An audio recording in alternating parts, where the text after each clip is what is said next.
Bom, quem é do universo esportivo e turismo de aventura, com certeza conhece o convidado de hoje. Eu já tinha vontade de conversar com ele já há bastante tempo e, felizmente, ele entrou num veleiro e aí foi o gancho para eu poder convidá-lo. Então, Guilherme Cavalari, seja super bem-vindo ao Maré Sonora. Muito obrigado pelo convite e eu lamento informar que eu sou um hacker. Eu vim aqui para hackear o teu espaço, o teu podcast, para fazer você parar de velejar e começar a pedalar. Você sabe que, não, é sensacional. E justamente por isso, eu tô aqui morando na Itália e aí sempre curti pedalar. E aí aqui, especialmente, tem muito rolê que você pode fazer. É muito empolgante ficar pensando, Muito. putz, eu queria convidar o Guilherme, mas falar de bike no Maré Sonora, aí você entrou lá na Patagônia, eu falei, pô, sensacional, vamos lá então. Não, mas tem tudo a ver. Eu estou brincando, obviamente. Não precisa parar de velejar, é só começar a pedalar nas horas vagas. E onde é que você está nesse momento, Guilherme? Está falando de onde? Eu moro há pouco mais de 10 anos em Gonçalves, no sul de Minas Gerais, na Serra da Mantiqueira. Eu sou originalmente de São Paulo, capital, mas a cidade grande deu para mim e para minha companheira, e a gente, há pouco mais de 10 anos, mudou Malicuia, tudo aqui para a roça. A gente mora numa fazenda, a 14 quilômetros da vila mais próxima, que é Gonçalves, e aqui a gente realiza os nossos trabalhos. Eu com aventura, ela com psicologia, tarô, yoga. E você sabe que foi difícil eu pensar assim, uma seleção pequena de perguntas para te fazer. Tem muita coisa que eu tô com vontade de perguntar. Vai ter até uma participação especial de uma pessoa que mandou umas perguntas que eu já vou te falar, por enquanto é surpresa. Tá bom. Mas eu vi Ah, que mas você foi. peraí, você me É, perguntou onde eu estou, mas você está é. na Itália, mas em que lugar da Itália? E você mora num veleiro ou não? Não, infelizmente não mais. A gente está terminando de fazer uma casa que mais parece um veleiro em terra firme, na verdade, é muito engraçado. E a gente vendeu, meu marido vendeu o barco um pouquinho antes da pandemia. Felizmente, o plano já era esse na Austrália, depois de fazer o rolê pelo Pacífico por 4 anos. E ele já tinha feito essa mesma, mais ou menos a mesma viagem 24 anos antes. Um barco menor, com a primeira mulher, um cachorro e a filha. E aí, Nossa, a Arca e de aí, Noé. tipo isso, né? E aí refez essa trip, e a ideia era vender o barco na Austrália, a gente chegou lá e vendeu janeiro de 2020, e aí começou a maluquice da pandemia, a gente estava na Tasmânia, a gente estava dando um rolê de carro na Tasmânia, para a ideia era voltar depois, acabamos ficando, em vez de 2 meses, quase 6 na Tasmânia, de lockdown lá, a gente ficou num super lugar lindo, mas com uma sensação, assim, bizarra, angustiante, né, Normal. do governador da Tasmânia falando diariamente: ah, turistas, vocês não são bem-vindos aqui, vão embora, nossa prioridade são os nossos moradores. Então era meio bizarro, apesar de estar uma tranquilidade relativa, era muito A esquisito, assim. pandemia foi bizarra para todo mundo, né? Só não foi É. bizarro para negacionista que achava que era uma gripezinha. Falando em gripezinha, tô com ouvintes queridos do Maré Sonora, não reparem minha voz de rouquíssima, bobear vai rolar umas tosses aí, mas eu vou tentar me controlar. Então, vamos ver como é que vai sair esse bate-papo. E você foi entregar livros de bicicleta hoje, Guilherme? Como é que foi isso? Ah, pô, depois de anos, porque por volta da pandemia também, o Correio aqui de Gonçalves, que só tem um funcionário, passou a trabalhar meio período, então abria só meio período. E abriu justamente só à tarde, e à tarde para mim é péssimo, porque eu estou a 13 quilômetros de Gonçalves, 13,5, e eu ia 2 vezes por semana, pelo menos, de bicicleta, para despachar os livros, os meus livros, né, os livros que eu escrevi, que eu vendo diretamente para os leitores no site, no meu site. Então, todo dia pinga lá umas vendas, aí eu junto 2 vezes por semana, empacoto e levo tudo para o correio. E é um treino legal, porque dá 26 quilômetros, ida e volta, só estrada de terra, Eu estou a 1.700 metros de altitude, Gonçalves deve estar a uns 1.200, só que tem sobe e desce no caminho, dá uns 750 metros acumulados de subida e de descida, né? E de volta. Então é um treininho legal. Eu vou com a mochila, hoje a mochila estava pesando 13,3 kg, e aí despacho e volto com a mochila com as compras que precisa, né? Hoje eu trouxe mamão, pão, trouxe também queijo que faltava. Então, um treininho funcional. E tava um dia lindo aí, né? Eu via o videozinho que você compartilhou, um céu azul muito lindo. Agora começa essa época, o fim do verão, vai começar o período mais lindo, que é quando a vegetação está toda verde por causa da chuva do verão. O céu fica seco, azul, um azul intenso, e ainda tem algumas flores, né? Então agora é a época das quaresmeiras, né? Do Manacá da Serra. Então a floresta está toda pintada de rosa, com pontinhos brancos, é bem bonito. Bom, para quem não sabe, Guilherme, aqui no Maré Sonora não tem necessariamente só velejador, né, que acompanha. É um podcast com histórias de alguma forma relacionadas ao mar, né? Sejam elas a bordo, fotografia, mergulho, tendo alguma relação com água salgada, tá valendo. Então, justamente para essa galera que não conhece a tua trajetória, o que você pode contar para apresentar um pouco? Eu sei que é muita coisa que você já fez, mas como é que você poderia apresentar um pouquinho você mesmo? Então senta que lá vem a história. Bom, eu tenho 61 e 4 meses, nasci em São Paulo. Dos 17 aos 33, mais ou menos, eu fui meio cigano itinerante, morei muito tempo fora do Brasil, mas voltava e atuava aqui no Brasil em várias áreas, mas sempre relacionado com comunicação ou arte. Mas eu morei 2 anos nos Estados Unidos, morei 2 anos na Inglaterra, morei 2 anos na Alemanha, morei 7 meses em Israel, morei 6 meses na Itália. Esses são os lugares onde eu trabalhei, né? E trabalhei como peão. Eu não ia com um emprego garantido, nada. Eu ia para aprender a língua, viver a cultura e viver essa experiência, né, daquele país. Então, esses foram os lugares onde eu fiquei como trabalhador. Mas aí também fiquei 3 meses perambulando pela Turquia, 3 meses no Egito, cruzei a Europa N vezes, quase sempre de carona, até que eu voltei para o Brasil aos 33, conheci a Adriana, que é minha companheira, a gente está juntos há 27 anos, e ela me fez criar raízes, né? E aí agora não saí, não fui morar mais fora, estou no Brasil desde 94, e a partir do ano 2000 eu abri uma editora, e nessa editora eu publico e distribuo os livros de minha autoria relacionados com o que eu chamo de aventura, né? Mas pode chamar de turismo, pode chamar de esporte, né? Mas eu chamo de aventura, no sentido de um ambiente de exposição ao mundo, ao meio natural, onde eu vou explorar as minhas habilidades e conhecer as minhas deficiências e tentar evoluir pessoalmente, né? Essa é como eu encaro a aventura. Então, de 2000 para cá, eu produzi e lancei 20 livros. O 20º eu lancei agora faz pouco mais de um mês. E, além disso, os livros possibilitaram que eu ministrasse cursos, aulas de técnicas de aventura, técnicas de acampamento selvagem, de mínimo impacto ambiental, de navegação terrestre, primeiros socorros, etc, etc. Também minimalismo, vida simples, blá, blá, blá. Então, eu ministro esses cursos aqui, nessa casa, em Gonçalves, na Serra da Mantiqueira, no sul de Minas Gerais. E também comecei a fazer umas viagens mais longas, né, que acho que vai ser o tema principal da nossa conversa, que geraram também alguns documentários. Então, eu também produzo documentários. Então, é um resumo resumido. Eu achei sensacional. Depois eu vou colocar o link do seu site que você fala, né?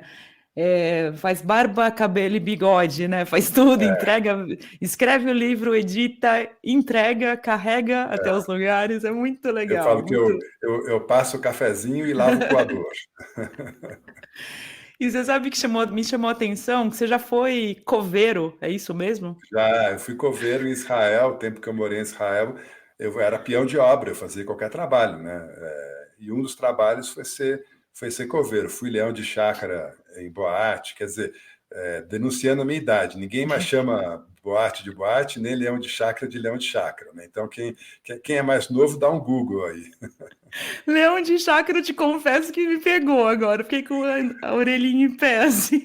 Tá, eu vou explicar. Leão de chácara é o segurança, aquele cara que fica parado na frente da boate, né, da casa noturna, dizendo quem entra, quem não entra, e se tem problema, ele entra e resolve o problema, aparta a briga. Meu marido fala discoteca. Eu sou dessa época também. Muito bom. E o nome da sua editora? Eu queria te pedir para explicar. Eu achei super interessante a história. Então, ela teve dois nomes. Ela começou como Via Natura, mas aí, no quinto ano de vida, mais ou menos, a Natura Cosméticos veio para cima de mim com ameaça de processo, não sei o quê, tive que mudar de nome. E aí eu escolhi Calapalo, que é uma tribo indígena do Alto Xingu, que tem uma história super legal, porque o Xingu, durante muito tempo, séculos, era uma porta de entrada para a Amazônia que ficou fechada por conta dessa etnia, dos Calapalos. Os Calapalos não deixavam o homem branco penetrar a Amazônia pelo Xingu. Isso permaneceu até a chegada dos irmãos Vilas Boas. E aí eles conseguiram pacificar esses indígenas e o homem branco penetrou, então, o Vale do Xingu e penetrou a Amazônia por esse caminho, né, pelo Mato Grosso. Eu achei muito legal essa história. Eu falei, eu vou pedir pro Guilherme comentar. Mas os indígenas não gostaram, não, da homenagem. Eu fiz como uma homenagem a eles, mas eles ficaram ofendidos com toda a razão. Na época que eu escolhi esse título, eu não tinha consciência do que é apropriação cultural, né? De você se apropriar de um símbolo, né? No caso, um nome, de uma etnia. Então, eu tentei fazer uma homenagem, mas acabou que virou uma ofensa para eles, né? Eles não gostam de ter o nome deles sendo usado comercialmente. Eu respeito isso. Preciso até dar um jeito de mudar, não sei, mas está difícil agora. Mas como é que você teve esse feedback? Como é que isso chegou até você, que eles não gostaram? Na época do Facebook, na época do Orkut, antes do Facebook, uma indígena chamada Calapalo, Calapalo é o sobrenome dessa etnia, me escreveu dizendo: olha, não é certo você usar o nosso nome. Ah, E aí eu expliquei, falei: olha, puxa, sinto muito, era a tentativa de uma homenagem, mas eu estou agindo conforme a ética e as leis da minha cultura, né? Na minha cultura, tudo bem fazer isso, né? E aí acabou que o tempo foi passando, e hoje para eu mudar de nome é muito complicado, porque eu tenho uma porrada de livro publicado com esse selo, um site, etc, né? Então fica aqui meu pedido de desculpas, a intenção foi boa. e Guilherme, falando em nome, só antes da gente começar a falar das suas viagens, suas expedições, Cavalari é italiano? Italianíssimo. A minha família veio da região de Ferrara, Ah, na Emília-Romana, e com uma breve passagem por Gênova. Eu sou ah, a terceira geração no Brasil. Meus bisavós vieram, imigrantes, fizeram um breve pouso no Brasil, mas acabaram morando em Buenos Aires, na Argentina. E lá nasceu toda a geração do meu avô materno. E ele foi o único que saiu depois da Argentina e veio para o Brasil, casou-se com uma brasileira, e aí ah, começou esse ramo brasileiro da família, mas a família é toda italiana-argentina. tá certo, que legal, que legal. E você já foi para lugares bastante remotos e que eu imagino que sejam lindos, assim, né? Mongólia, Escócia, Patagônia, Terra do Fogo. Como é que você escolhe esses destinos? O que te faz ir para esses lugares? Então, bom, como eu contei, né, eu passei uma boa parte da minha vida dos 17 aos 33, cidadão do mundo. Eu ia para um lugar, arrumava emprego, fazia amizades, né, constituía residência e ali ficava com o objetivo de conhecer a cultura, aprender a língua, etc. Quando eu voltei para o Brasil, aos 33, eu fui ser professor de inglês para executivos, que era um trabalho que não era muito exigente, eu trabalhava poucas horas por dia e que me remunerava o suficiente para eu manter o padrão de vida que eu queria. Mas não me satisfazia pessoalmente, né, profissionalmente. Eu não sentia que eu realizava o meu potencial criativo.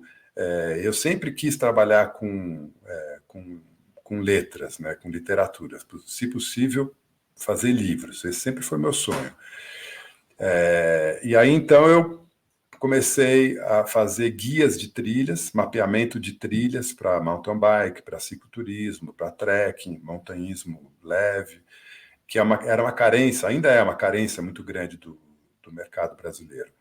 E aí eu fiz, sei lá, uns 13 livros nessa toada, né, de mapeamento. Desenvolvi linguagens de mapeamento, uma linguagem estética de apresentação. Os livros ficaram realmente muito bonitos, né, e muito eficientes, e durante muito tempo preencheram, né, essa necessidade de saber aonde fazer a aventura. Agora, com a tecnologia no celular, mudou tudo, né? Que as pessoas querem essas informações na palma da mão, eletronicamente, né? Digitalmente. Então, o mercado para esse tipo de livro secou. E coincidiu com uma guinada que eu também dei na minha vida profissional em 2012, quando eu decidi, então, fazer literatura de aventura. Então, eu passei a fazer viagens longas de 3, 4, 5, 6 meses de duração, sozinho, quase sempre, explorando algum lugar remoto, isolado, né, como você colocou, para que eu pudesse contar a minha experiência de aventura naquele lugar, ao mesmo tempo contando também o que eu aprendi pesquisando sobre aquele lugar. Então, são dois protagonistas nesses livros. Eu sou um protagonista enquanto o viajante e o lugar é o outro protagonista. Eu apresento a história, a cultura do lugar através da minha viagem. E aí eu passei a escolher roteiros que satisfizessem alguns parâmetros que eu tinha colocados para mim. Um deles era, eu gosto de natureza. Então eu vou para lugares onde a natureza está o mais intocada possível, ou pelo menos existem ilhas, né, de natureza intocada naquele lugar que eu escolhi. Outra coisa é a questão histórica cultural, né? Eu não sou historiador, não estudei história, nem fiz faculdade, não deu tempo, né? Tinha muito que aprender na vida, não deu tempo de estudar. Mas eu sou fascinado por história. Então, e tem algumas expressões históricas que me fascinam mais do que outras. Isso está relacionado com os livros que eu li na infância, na juventude. Então, os lugares que eu escolhi, como você citou, né, Patagônia, Terra do Fogo, Escócia, Mongólia, recentemente Equador, Peru, são lugares que têm a ver com livros de aventura que eu li na infância e na juventude. Começando lá pelo Júlio Verne, passando pelos filmes do Indiana Jones. Bom, a lista é enorme, né? Mas sim, são aventureiros que eram historiadores, eram geógrafos, cartógrafos, que deixaram narrativas de viagens interessantes, de exploração, e isso é que me inspira hoje. Então é por aí que eu escolho. E você fez a viagem de 6 meses pela Patagônia e Terra do Fogo há mais de 10 anos, né? Já tem aquela Mais de viagem, 10. né? Essa viagem foi a viagem inaugural desse novo trabalho com literatura de aventura. Então, foi uma viagem de 6 meses que começou em outubro, 1º de outubro de 2012 e terminou em 30 de março de 2013. Então, foram exatos 6 meses. Eu peguei um pedaço do outono, todo o verão e um pedaço da primavera. Peguei três estações, né? Peguei temperatura de mais de 30, 30 e tantos graus a menos 12, né? Só não Nossa. peguei o inverno.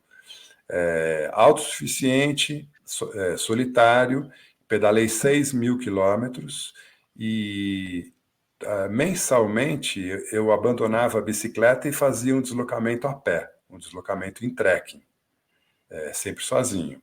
Então foram 6 roteiros de trekking nessa viagem de 6 meses. E o resultado disso foi o livro Transpatagônia, Pumas Não Comem Ciclistas, e o subtítulo, que é um charme, né? Mas é também uma explicação do livro. O meu interesse no livro era mergulhar na natureza intocada, né, da Patagônia e da Terra do Fogo. E o animal mais icônico, né, o topo da pirâmide alimentar, né, nessa região da Patagônia, é o puma, a nossa onça parda, né, o puma concolor, né, que é o nome científico. E eu queria ficar cara a cara com o puma, eu queria ver esse bicho solto na natureza. E queria sentir, viver a reação que eu teria ao me deparar com esse bicho. E passei a viagem inteira procurando esse encontro, né? Às vezes morrendo de medo, e acabei que tive 2 encontros, né, com o puma. E o puma não me comeu, então eu sou a prova física de que puma não come ciclista. Os seus títulos são muito bons. Eu tinha pensado em comentar isso contigo. É divertido, te dá aquela vontade a mais de ler também. Achei, muito O gostoso. subtítulo meio que explica um pouco, acho que a essência da viagem, né, e do livro em si.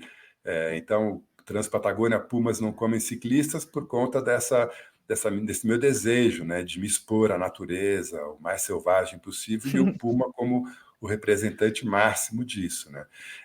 O segundo livro, que foi Highlands, Por Baixo do Saiote Escocês, era um mergulho na intimidade da cultura escocesa, né? Todo mundo se pergunta o que tem por baixo do saiote escocês, né? Os caras usam cueca ou não usam cueca? Então foi um mergulho na história deles, que como os países que foram colonizados, né? Como nós fomos por Portugal, a Escócia foi colonizada pela Inglaterra por muito tempo, a Irlanda também, Gales também, e eles estão ali muito muito juntinhos numa mesma ilha, né, do Reino Unido. Então, para eles preservarem a sua identidade, tem muita intimidade escondida, né? Então, entrar debaixo do saiote escocês é entender essa identidade preservada, né? Escondida. Então, é um livro bem intimista também, da minha parte, né? Depois, o terceiro foi Transmongólia, Gengis Khan na garrafa de vodka, que tem, que tem uma explicação histórica, né? Porque o Gengis Khan é o grande nome da história mongol, né? O conquistador do mundo, o cara que unificou pela primeira vez as tribos nômades e guerreiras, invadiu a China, conquistou a Eurásia quase que inteira, ainda é o maior império da história da humanidade em território contínuo, né? Então, assim, é o ícone máximo da história da Ásia Central e da Mongólia. Mas hoje em dia ele é marca de uma porção de coisa. Tem hotel Gengis Khan, restaurante Gengis Khan, e tem a vodka Gengis Khan, que é a melhor vodka que tem na Mongólia, né? Então, o Gengis Khan foi de pai da nação para rótulo de vodka, né? O que também não desmerece, merece ele. E o último trabalho foi Transinca, que eu pedalei de Quito a Cusco, pela Cordilheira dos Andes, agora em 2022. Eu pedalei 3.600 quilômetros, foram 5 meses de viagem, e eu chamei esse livro de Transinca, porque eu estudei muito a história dos povos originários, né, os incas e os seus descendentes, e exponho isso no livro. E o subtítulo é Sem Ar e Sem Poncho nos Andes, porque eu sofri pra caramba com altitude, né? Muito assim, não dormia, era terrível. E sem poncho, porque além de eu não ter essa indumentária, o poncho é um símbolo da cultura andina, e eu não sou andino. E eu não fui recebido como andino pelos andinos, obviamente. Muito pelo contrário, né? Eu senti que eles não me receberam muito bem porque eu sou o homem branco, né, herdeiro dos invasores espanhóis que tiraram tudo deles, e estou lá, né, de bicicleta, entrando nas aldeias rurais, onde ninguém nem falava espanhol, e tentando ser simpático, mas eu era um intruso, essa é a real, né? Então, sem ar e sem poncho, porque eu estava, né, o pulmão não estava adaptado, e eu era de uma cultura alienígena, né? Que altitude você chegou lá? Pedalando, cheguei a 5.000. 5.000? Uau! Mas assim, o Nossa. drama era que, como eu cortei a Cordilheira dos Andes de Quito a Cusco, eu, eu subia e descia as vertentes todos os dias. Então, todo dia eu descia mais de 1.000 metros e todo dia eu subia mais de 1.000 metros. Teve dia que eu subi Nossa. 2.000 metros. E não era um dia especial, era um dia normal. Então, depois de subir 2 metros ontem, hoje eu tinha que subir 1.500 e amanhã 1.700. E Uau. essa era constante, né? Então foi uma viagem fisicamente muito, muito exigente, beirando assim o meu limite mesmo, e com esse atrito cultural, né? Que eu senti muito, muito fortemente, né? Eu não era bem recebido, eu era cortesmente recebido, mas não era bem recebido, porque eu era o branco que, né, turista, intruso que chegou na vila sem ser convidado, né? E você foi essa escolha também sozinho, como nas anteriores que você fazia? Sim, sim. Eu acho mais fácil ir sozinho, né? Porque quanto mais gente, mais problema. Sono de acordo, como diriam os italianos, sono completamente de acordo com te. Mas é por aí mesmo, né? Já é difícil lidar comigo mesmo, então imagina mais um. Eu mal me aguento. E como é que você foi parar num veleiro? Porque depois eu coloco até o link pro documentário que ficou um tempo no Netflix e agora está disponível no seu canal no YouTube. Muito legal, emocionante o vídeo dessa sua viagem pela Patagônia, pela Terra do Fogo. É muito. Você chora em vários momentos, várias reflexões, assim, e dá Eu sou chorão, momentos. eu chorar não é difícil, não. E você também celebra, né, assim, conquistas sozinho. Enfim, eu vou colocar depois para a galera e recomendo que vejam. E você tem um trecho que acho que não sei se foi mais de um que você pegou um barco para fazer alguma travessia, mas não era veleiro. E minha pergunta é, como é que você foi parar nesse veleiro agora, nessa recente viagem pelos canais lá na Patagônia? E foi, né, aos 61 anos de idade, a primeira vez que eu velejei, a primeira vez Ah, que eu me vi na água dentro de um veleiro, né? Eu já tinha visitado o veleiro, inclusive eu entrevistei o Amir Klink uma vez dentro do Paraty 2, quando eu era editor da revista Aventura e Ação. Então, entrar em veleiro eu já entrei, mas eu nunca tinha velejado. O que aconteceu foi que, há uns 2 meses atrás, um produtor de audiovisual chamado André Rossi me ligou dizendo que ele produzia filmes para o canal off do Sistema Globo, né, de comunicação, e que ele estava trabalhando uma série nova com 5 episódios, e cada episódio um aventureiro voltaria para um lugar especial que essa pessoa havia visitado há muito tempo atrás. Então, eu fui um dos 5 selecionados, são 5 episódios, eu sou o protagonista de um desses episódios. A série vai se chamar De Volta ao Paraíso, e a gente escolheu visitar uma baía muito reclusa, muito isolada, de difícil acesso, no canal Beagle, do lado chileno, chamado Yendegaia, Baía Yendegaia, que eu estive em 2013 naquela viagem Transpatagônia. Eu cheguei lá numa lancha de pescador, né? Eu contratei um pescador para me deixar lá. E tinha feito contato de rádio com um gaúcho, né? Um vaqueiro que vivia sozinho, vivia com a companheira dele, que era uma belga, que é uma história super louca, né?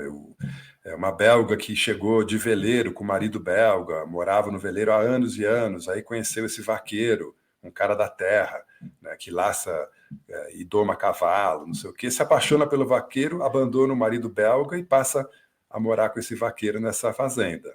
Só os dois, isolados, né, do mundo. E aí eu cheguei, mas eu fiz contato com esse vaqueiro para ele me levar a cavalo por 5 dias, através das montanhas, para eu dali começar a voltar a pedalar. Eu estava com a bicicleta desmontada. Então eu tive toda uma experiência nessa Bahia Endegaia com esse casal. E é uma parte muito marcante do meu livro, né, do Transpatagônia. Então, esse pessoal do canal Off resolveu revisitar, né, Endegaia comigo e fazer uma ponte dessa experiência do passado com o momento presente. Como está Endegaia hoje, que é um Que parque legal. nacional, virou um parque nacional chileno. Então, essa é a história do documentário. Então, a gente foi para Endegaia para filmar isso, só que fomos num veleiro. A gente alugou um veleiro na Ilha Navarino, em Puerto Williams, e ficamos 4 dias embarcados, 3 noites a bordo, e né, nesse período a gente visitou não só Endegaia, mas uma outra baía também isolada, chamada Ulaia, e tudo isso vai constar nesse episódio dessa série, né, para o canal Off. Foi assim que eu fui parar no veleiro. Fala um pouquinho desse barco, Guilherme. Bom, eu não entendo muito de barco, né? Embora, deixa eu te contar um segredo aqui. Durante pelo menos 10 anos ou mais da minha vida, o meu sonho era morar no veleiro. Meu sonho era comprar um veleiro, aprender a velejar e passar o resto da vida a bordo. Eu comecei essa paixão aconteceu totalmente por acaso, deve ter sido 84, 86 no máximo. Eu estava em Ilhabela, na época eu trabalhava como recreacionista, eu ia para hotéis e fazia recreação com Ah, as crianças, brincava, não sei o quê. Eu tinha uma empresa disso, né? E eu estava no hotel em Ilhabela, fazendo o trabalho, e no fim do expediente, acabou o dia, eu fui jantar com o dono do hotel e um amigo dele, um senhor. E a gente jantando juntos, esse senhor super simpático, né, gostou de mim, eu gostei dele, a gente tomou umas cervejas e ele falou: Ah, tá vendo aquele veleiro ali em frente, na Bahia? É meu.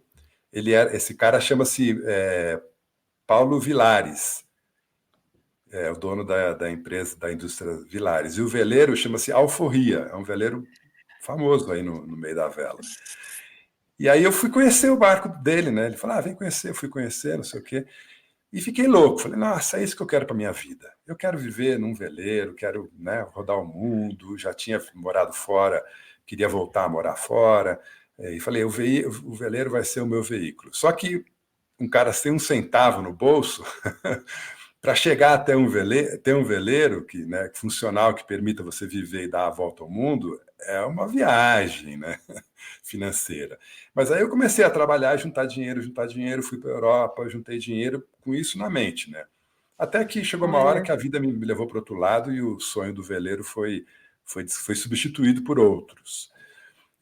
Mas eu tenho ainda, né, essa ligação com a vela, de um sonho, né, de juvenil.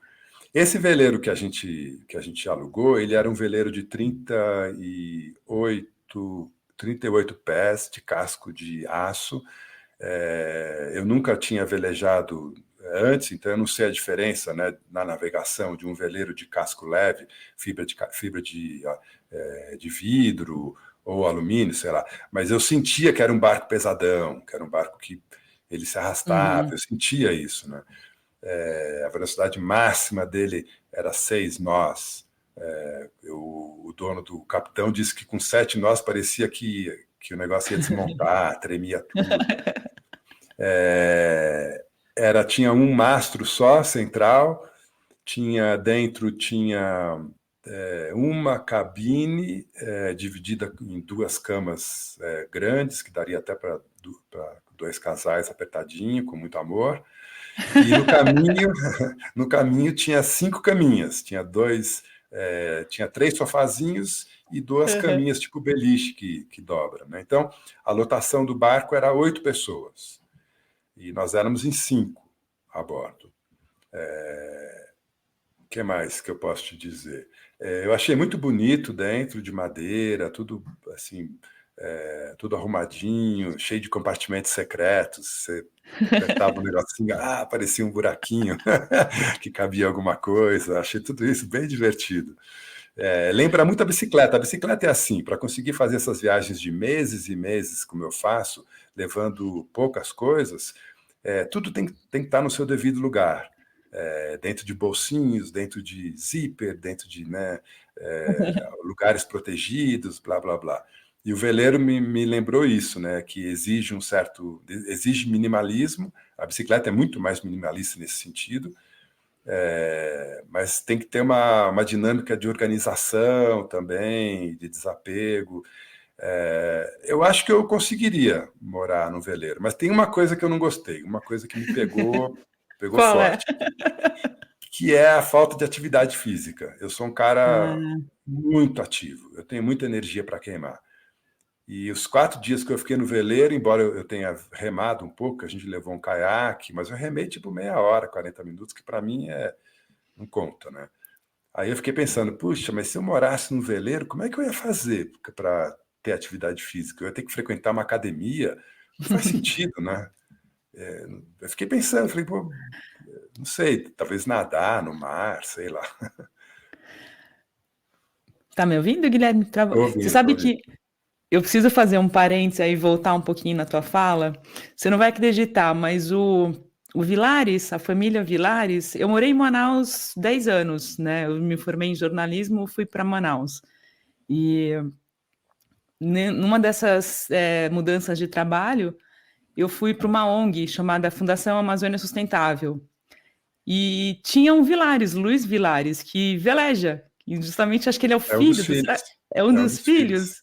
É um dos Ô, filhos. Luiz, você falou alforria, eu falei sensacional. Agora ele tá com o Lucky Alforria 4, eu acho agora. Não sei, sensacional. Um grande amigo, querido E olha que amigo. coincidência, né? A minha companheira, né, a Adriana, que eu falei, a gente estava juntos há 27 anos, ela foi o primeiro namorado na vida dela, quando ela tinha 15, sei lá, foi o Pedro Vilares, o filho mais velho, né, da família Vilares. Ah, E eles namoraram, sei lá, 4 anos. Foi né, que legal. primeiro namorado dos dois, né? E aí depois, naquele livro, naquela viagem Transpatagônia, quando eu cheguei em Endegaia, né, que eu contei, da Bahia isolada, não sei o quê, apareceu um barco apenas, quando eu estava lá. E era um barco de bandeira brasileira. E o capitão desse barco era um cara chamado Zezinho, que foi marinheiro do Alforria, do Pedro Olha, Vilares, depois virou capitão do Alforria, que e legal. hoje é capitão de gente famosa aí. É um cara de Ilhabela, né, que nasceu filho de pescadores, e é um capitão super respeitado de grandes veleiros. E era amigo de infância da Adriana, amigo de adolescência da Adriana, porque quando ela estava com o Pedro, ele era marinheiro do Alforria, então eles estavam sempre juntos. Eu vou falar pro Luiz, é um querido amigo, assim, ele era meu chefe na época da FAS, e aí ele era Eu não diretor. conheço pessoalmente. Ele é muito querido, voltou agora a São Paulo, não tá mais na FAS, mas nós somos amigos até hoje. Era meu chefe, virou super amigo, assim, vira e mexe, era um dos Fala meus que, grandes incentivos. fala que Oi? A Adriana Vou Braga, que é a falar, minha muito companheira, bom, ela fala sempre deles, fala do que Luiz, do Pedro, legal. todos eles com muito carinho. Você, enquanto falava dessa história, né, de ser muito ativo, uma coisa que me fez pensar uma solução para geralmente quem mora em veleiro ou que tem essa chance de ir para lugares que o acesso é unicamente pela água. Eu fiquei imaginando a possibilidade de você fazer essas trilhas, né? Então, ancorar num lugar e aí poder dar um rolê pelas montanhas, porque a vela me parece assim, muita gente que muitos apaixonados por veleiros também são montanhistas, também escalam, também curtem esse tipo de atividade. Então, acaba sendo une muitas pessoas que gostam dessas duas atividades. Eu tenho percebido assim isso um pouco. E sabe quem? Tem um cara que eu gosto muito, um britânico, chamado Bill Tillman. Ele foi da geração que mapeou o Monte Everest na década de 30 e possibilitou a conquista da montanha em 53. Foi parceiro de corda, de montanhismo, de um cara chamado Eric Shipton. E o Tillman, durante muito tempo, acho que 12 anos, ele manteve o recorde de altitude. Isso na década de 20 e 30. Ele chegou no topo de uma montanha, não lembro o nome, mas foi a montanha mais alta de 7.900 metros que na época, né, um ser humano tinha alcançado. E ele, com 40 e poucos anos, 43, 44 anos, falou: olha, estou velho demais para montanhismo, não vou mais conseguir subir as montanhas que eu gosto, vou virar velejador. E do nada, ele não tinha história com vela, nada. Aí ele comprou um cutter, comprou um barco britânico de pesca, com casco de madeira, pesadão, não sei o quê, de um mastro, equipou esse barco e começou a fazer velejadas com o intuito de subir montanhas acessíveis apenas por terra. E ele fez muita exploração, escalou muita montanha virgem na Terra do Fogo. Escalou montanhas também virgens no Ártico, naquelas ilhas lá em cima, super difíceis de chegar, que pertencem à Noruega, sei lá. E então foi um cara que navegou extremos, né, de latitude e também extremos de altitude, né? E eu sou fã dele. Ele escreveu uns 13 livros de aventura. Eu tenho todos eles aqui, a coleção de todos os livros dele. Ele que depois teve um fim trágico também, que estava... Ele morreu velejando. Ele naufragou a bordo em exato. 77. Ele morreu a bordo de um veleiro.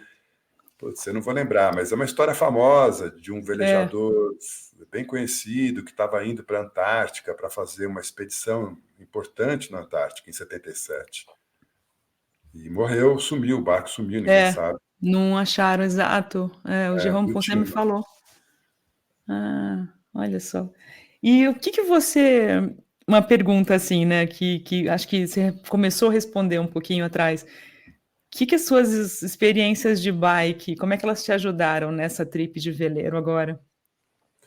Olha, eu acho que as experiências na bicicleta, em especial essas viagens de meses de duração, que eu fico sozinho, com o mínimo necessário, né, o essencial para meu bem-estar, né? Eu não gosto da palavra sobrevivência, eu não sou sobrevivencialista, né? Porque sobreviver para mim não basta, eu quero viver plenamente.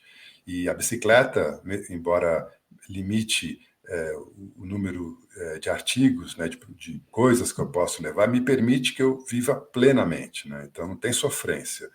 Mas a bicicleta, nessas expedições longas e solitárias, me ensinou, eu acho que, mais do que tudo, a viver bem comigo mesmo. Eu acho que esse é talvez o grande mistério da vida, né? A grande missão que a gente tem na vida, para mim, pelo menos, eu acho que é saber viver bem com a gente. E isso é o pacote completo, né? É aceitar quem eu sou, a minha genética, a minha história, a minha cultura, né? A culpa não leva a gente a lugar nenhum. Mas com o compromisso de conhecer e tentar melhorar, não cometer os erros que os meus antepassados cometeram, que a minha história cometeu, né? Que a minha trajetória humana cometeu, né? Então a bicicleta me ensinou isso, a lidar bem com as minhas deficiências. Entender as minhas habilidades, ok, não vamos ficar batendo palma para isso, né? Mas entender as minhas deficiências e explorar, dentre elas, quais eu consigo melhorar um pouco, né?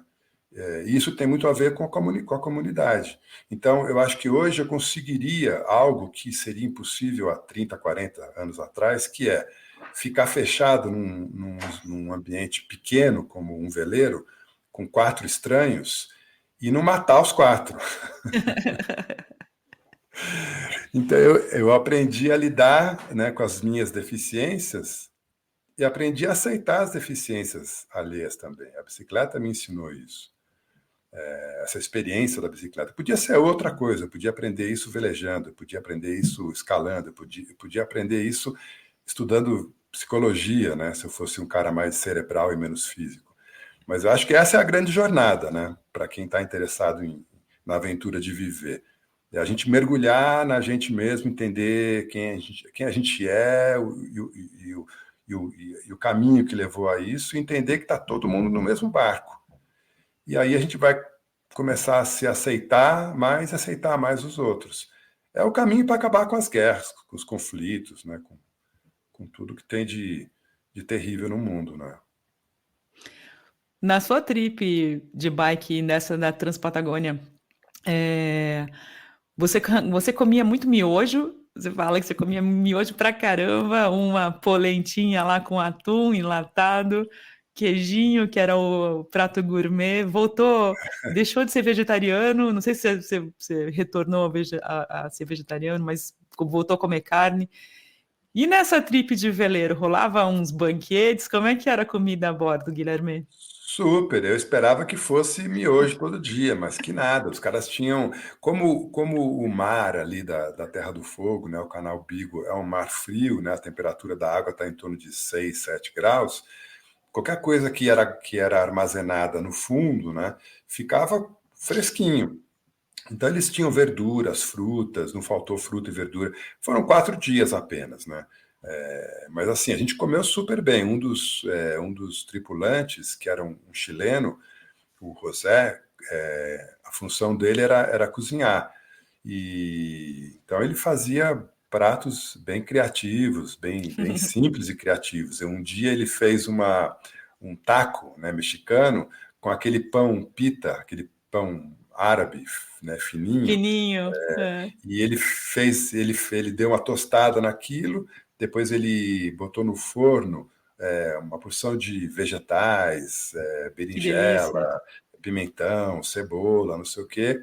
Fez tipo uma caponata e tinha também um frango assado da refeição anterior, que ele desfiou e fez num curry. Então ele pegou esse frango desfiado com curry, essa caponata, nesse pãozinho, nesse pita bread, nesse pãozinho árabe, e fez um Que taco, né, delícia. mexicano. Uau. Banquete, imagina. Maravilha, eu passei super bem. Vocês comeram centoia? Vocês comeram Não caranguejo? no barco, eu comi na Ah, região, no barco não. ah, Porque aí tem coisas, né, conhecimento que eu trago de outras viagens que eu fiz pela região, né? A centoja ou centoia, ela, ela é abundante ali na região do Canal Beagle, mas ela tem um período que ela pode ser pescada, né? E essa época agora do verão é entre safra, é o período que ela não ah, pode ser pescada. Então a centoja fresca que a gente come em restaurante é pirata, total pirata. E, em geral, é macho, porque é proibido pescar ah, o macho. Então, na temporada da centoja, o pescador ele é fiscalizado, ele só pode pegar ele só pode pegar não, é o contrário, só pode pegar o macho, não pode pegar a fêmea. Ele só pode pegar o macho e não pode pegar a fêmea que seja muito jovem, tem um limite, né, de tamanho. E depois disso ela começa a ovular. Então, se você pesca a fêmea ovulando, você coloca a espécie em risco de extinção.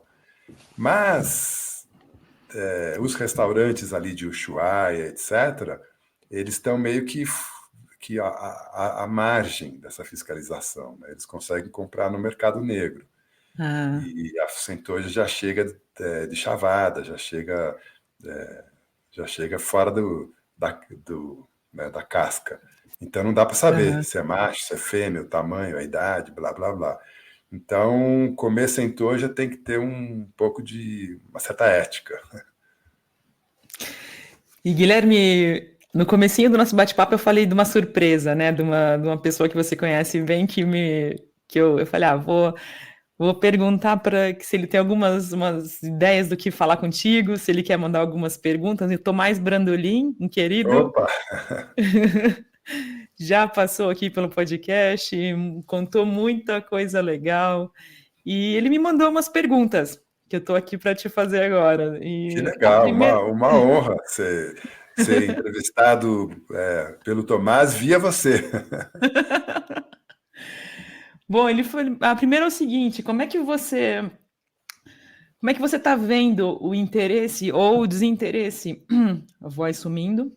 Como é que você está vendo o desinteresse ou o interesse dessa nova geração, 18 a 25, em relação às aventuras? Como é que você está enxergando isso, Guilherme?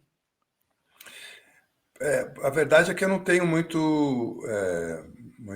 informação ou vivência para analisar essa situação, né? Por exemplo, aqui na nossa escola de aventura, a gente tem cursos regulares no ano inteiro, etc.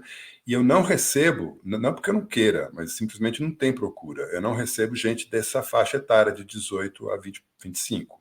Não existe. É um caso ou outro. O meu público é todo mais velho, é todo de 35, 40 para cima, chegando nos 70. E de Ah, que vez em legal. quando, um pai traz o filho meio, meio na coleira, meio a contragosto. E o filho ou filha acaba gostando da experiência de acampar, de carregar uma mochila, de usar uma bússola, de montar barraca, etc. Mas realmente é uma coisa que, aos olhos dessa geração, parece exótico, né? Porque eles estão muito mais urbanizados do que eu achava possível. Eu achava a minha geração, eu nasci em São Paulo, na frente de uma televisão. Eu não nasci em contato com a natureza, né? Eu cresci na frente de uma tela de televisão. Mas tinha contato com a natureza.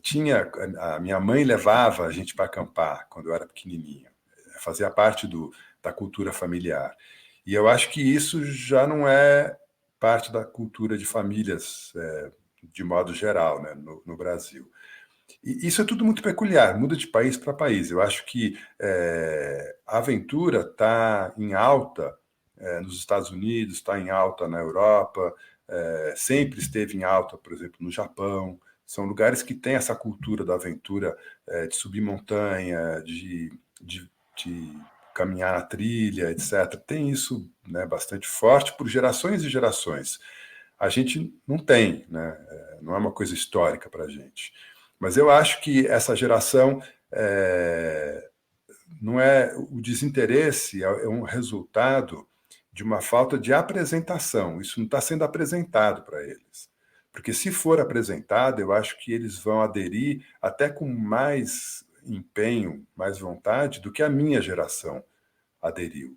Porque a minha geração ela tinha um discurso pró-urbano, né, pró-urbanidade, a cidade é que é legal, a cidade tem tudo, né? Muito mais forte do que eu acho que é hoje. Hoje eu acho que a cidade ela está mais desumana, ela está menos divertida, menos festa, ela tem muito perigo, ela ameaça bastante. Então eu acho que se for apresentada a essa geração a experiência da aventura, eu acho que eles vão abraçar. Eles estão tendo contato com isso, por exemplo, através desses programas que aparecem na televisão, na TV a cabo, na internet, que são esses reality shows de sobrevivencialismo, largados e pelados, que o cara vai para a natureza só para se fuder, né? Ele vai para a natureza para sofrer para caramba, comer minhoca. Com uma equipe de apoio a 50 metros. Exatamente, a equipe de apoio do outro lado da câmera. Mas assim, comer minhoca, comer besouro, tomar picada na bunda. E aí é uma apresentação que afasta, não atrai, né? É. Você fala, pô, para que eu quero essa experiência, né?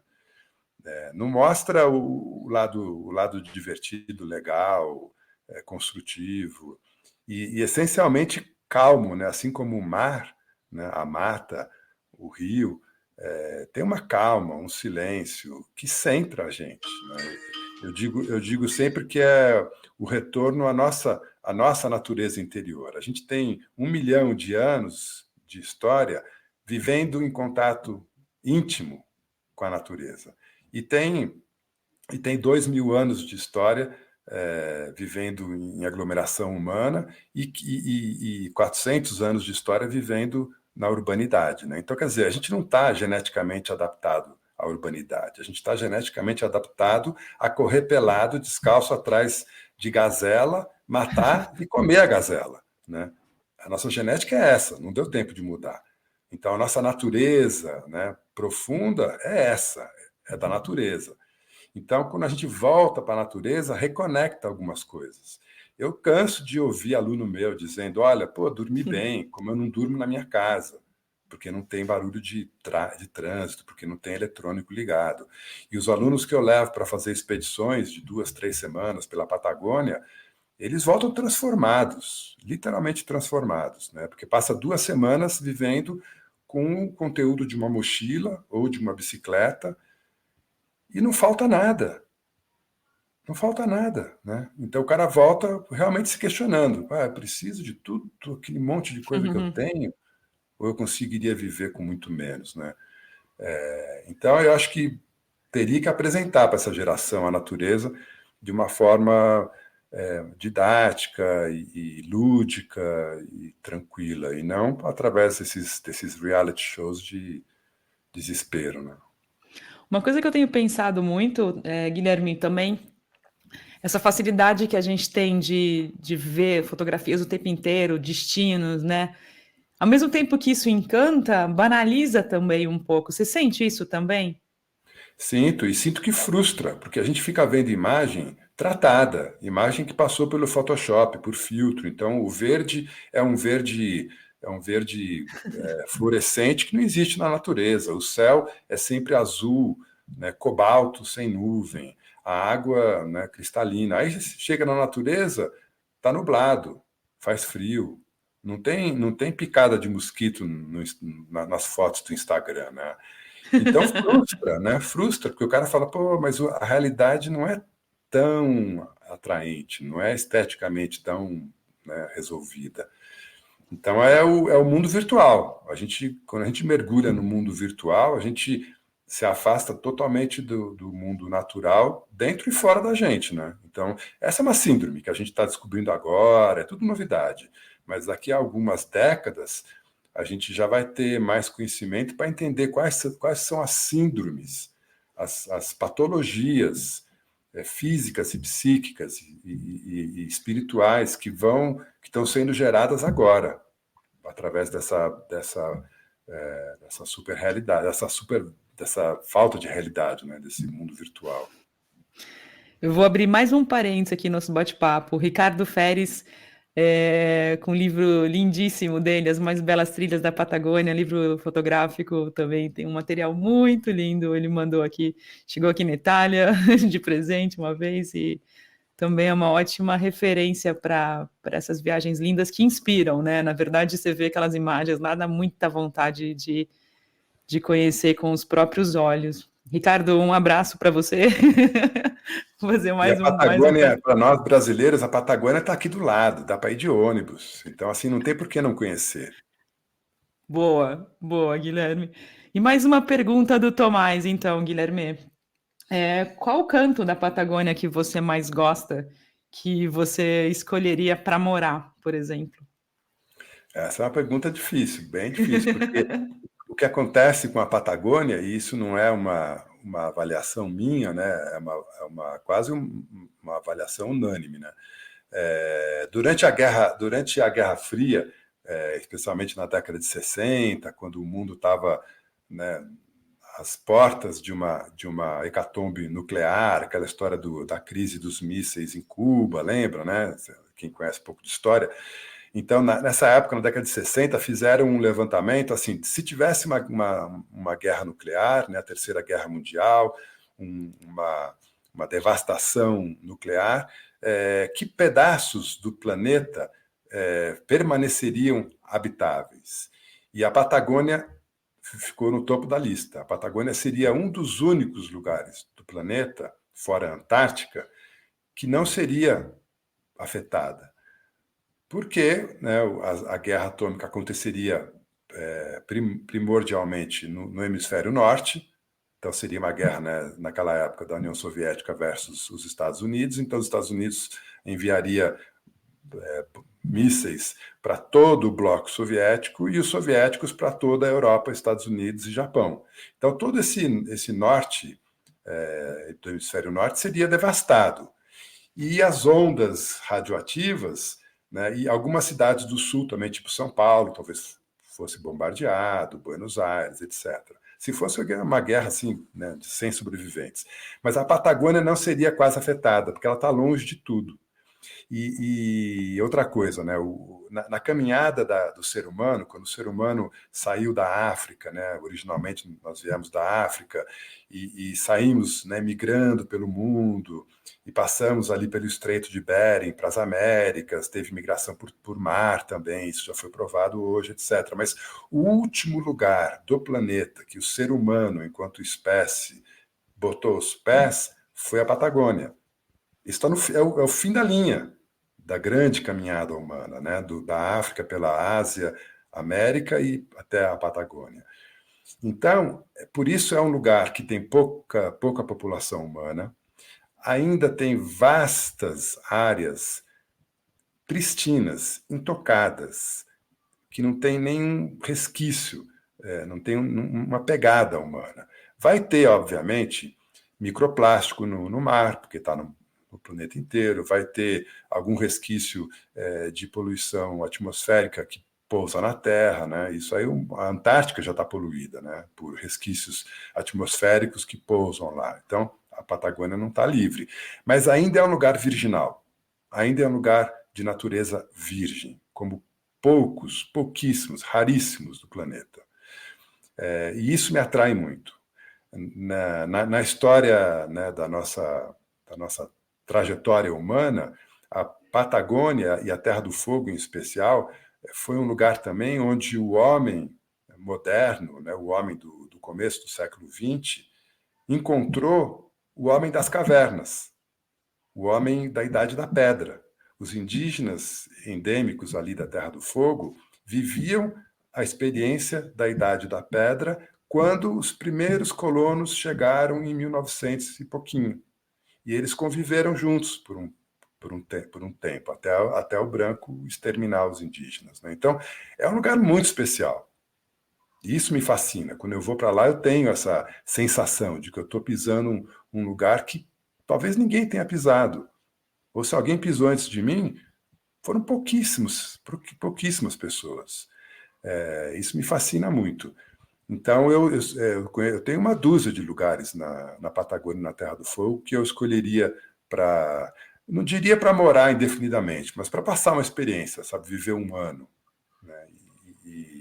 E narrar depois num livro essa experiência de ter passado um Que ano legal. isolado, né? Talvez, né, com a minha companheira. Como é que é isso, né? Meio que um Walden, né, do Thoreau revisitado, né?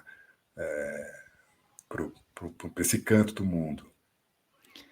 E eu não estou com a pergunta terceira final, mas eu me lembro um pouquinho, eu acho que foi nessa linha de como é que você financia essas suas viagens de longa duração, essas grandes expedições? Acho que era a terceira e última, se não me falha a memória, acho que era isso. Que eu acho uma pergunta muito pertinente e importante, porque eu sempre friso bastante, né, nos livros também, nos cursos, em qualquer conversa, entrevista, etc.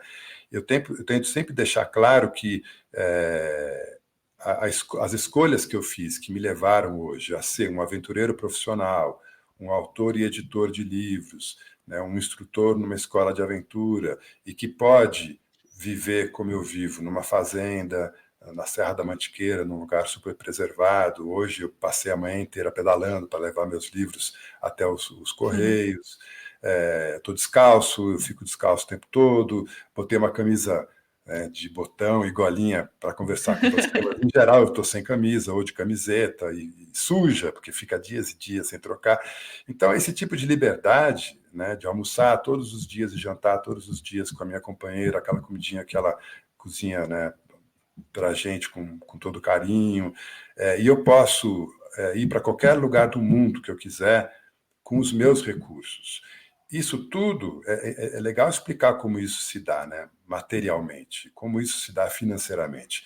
Eu não sou rico, não sou herdeiro, não tenho essa casa aqui alugada, não sou proprietário de nada, mas eu investi o tempo todo na minha trajetória em liberdade, em poder ser livre. Livre, para mim, significa ter tempo livre. Significa poder passar 6 meses pedalando na Patagônia, 5 meses pedalando pelos Andes. E isso com 1 mês de antecedência. Em 1 mês eu falo, tchau, estou indo para a Groenlândia. Volto daqui a 5 meses. E tudo bem, isso cabe no meu orçamento, porque eu levo uma vida bastante simples, bastante econômica, e os recursos, eles vêm exclusivamente do meu trabalho. Então, eu ainda sou um dos poucos que ainda vive de vender livro. Eu vivo dos livros que eu vendo. Então, nesses 23, 24 anos que eu tenho a editora, eu acabei de passar a marca de 50 mil livros vendidos. O que pode ser muito, né, para alguns setores do segmento literário, pô, assim, o cara vendeu 50 mil livros, mas são 20 títulos, né? Então, se você for ver, né, não é tanto assim. Mas eu vendo pessoalmente, eu não tenho uma editora que fica com 90% e me dá 10%. Eu sou o dono da editora, que só publica os meus livros. Então, se eu vendo um livro por R$ 70, R$ 70 ficam comigo. Se eu fosse contratado da Companhia das Letras, eu receberia R$ 7. E a Companhia das Letras ficaria com 63. Com R$ 7, eu não consigo viver de livro vendido, a não ser que eu seja o Paulo Coelho. Mas como eu sou o Guilherme Cavalari, que já vendeu 50 mil livros, mas vendeu sozinho, eu consigo viver bem, né? Modestamente, mas bem. E consigo ter tempo livre. Consigo pegar o próximo avião e ir para a Groenlândia semana que vem, se eu quiser. Os cursos que eu ministro, que foi uma porta que foi aberta pelos livros, as pessoas começaram a ler meus livros e se inspiraram e falaram, puxa, eu quero pedalar na Mantiqueira, eu quero pedalar na Serra do Mar, eu quero ir para a Patagônia, mas eu não tenho coragem, eu não sei como. E aí eu comecei a ensinar técnicas para essas pessoas ganharem, aumentarem a sua margem de autossuficiência, de independência. Então, de novo, é um recurso que possibilita a manutenção desse estilo de vida. E os documentários também, que eu estou fazendo desde 2015, com um diretor chamado Cauê Steinberg. A gente já ganhou prêmios internacionais, o Transpatagônia ganhou o Rio Mountain Festival, antes de ir para o Netflix, e o ano passado a gente ganhou de novo o Rio Mountain Festival, que é o maior festival de cinema de aventura da América do Sul, com o nosso documentário Transmongólia. O livro já está pronto, rodando, o documentário ainda está inédito, a gente não conseguiu lançar. Mas é mais um jeito de eu expor meu trabalho e, com isso, conseguir vender curso, vender livro. E tem algumas empresas, cada vez menos, que investem também nesses projetos, né? Que colocam sua marca no livro, no documentário, etc., e me pagam por isso, né? Então, esse é a história da minha vida financeira. Tomás, então espero que as respostas tenham sido tenham sanado suas curiosidades aí. E, Guilherme, não vou tomar muito mais tempo teu, só queria te perguntar mais duas coisinhas. Primeiro, voltando aí então na história, na recente trip de veleiro, quando é que vai ao ar esse material? O que você pode antecipar para a gente, dos curiosos aí que desejam conferir essa sua trajetória a bordo? Então, a informação que eu tenho é que essa série, chamada De Volta ao Paraíso, vai ser lançada em agosto no canal Off, lá no TV paga, TV por assinatura do Sistema Globo. E conforme for a resposta, o resultado, né, é possível que depois vá para o streaming, vá para Globoplay, mas não é certeza. Então, em agosto, no canal Off, vai lançar essa série. Esse comentário agora não conta como uma pergunta, não, tá? Eu só queria te pedir para deixar os caminhos para a galera te achar, conhecer a editora, conhecer o refúgio, os cursos. Como é que você recomenda que as pessoas te achem? Olha, o meu site é a principal fonte de informação. Ali tem um blog que eu alimento há mais de 25 anos, com centenas e centenas de matérias, bem legal. É o www.calapalo.com.br. Lá tem tudo, lá tem a livraria, né, onde eu vendo os livros, tem a agenda dos cursos, né, o ano inteiro, os descritivos dos cursos, está tudo explicadinho nesse site. E eu só tenho uma rede social, que é o Instagram, e lá eu sou guilherme.cavalari. Maravilha. E aí, para a gente encerrar nosso bate-papo de hoje, e o primeiro, espero que seja o primeiro de vários, muito legal te ouvir. Seria assim, te ouvir sobre uma análise, como é que você percebe, como é que você se sente com toda essa trajetória, inspirando outras pessoas? Imagino que tenha feedbacks realmente emocionantes, que você já tenha recebido da galera. Como é que é isso para você?